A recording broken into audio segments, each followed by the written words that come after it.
नमस्कार, मी मनोज पाठक. बातमीपत्रात आपलं स्वागत. बातमीपत्राच्या सुरुवातीला बघतोय बातमी शरद पवार गटातून.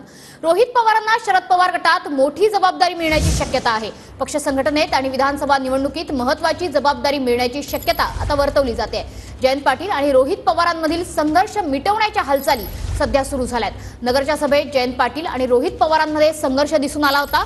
रोहित पवारांची नाराजी दूर करण्यासाठी मोठी जबाबदारी त्यांना दिली जाणार का, अशी चर्चा सध्या राजकीय वर्तुळात रंगते.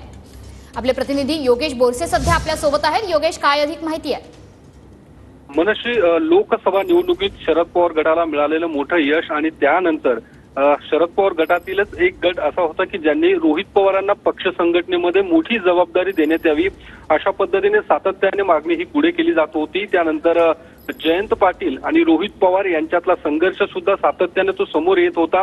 कारण नगरमध्ये जो काही शरद पवार गटाचा वर्धापन दिन पार पडला, या वर्धापन दिन सोहळ्यात सुद्धा हा संघर्ष उघडपणे समोर येताना आपल्याला पाहायला मिळाला. मात्र आता हा संघर्ष मिटवण्यासाठी रोहित पवारांना राज्य पातळीवरती मोठी जबाबदारी देणार असल्याची माहिती ही शरद पवार गटाकडून मिळालेली आहे.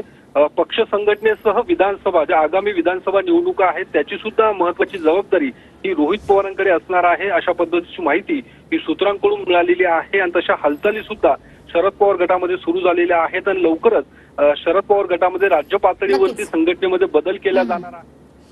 नक्कीच. धन्यवाद योगेश, दिलेल्या या सविस्तर माहितीबद्दल.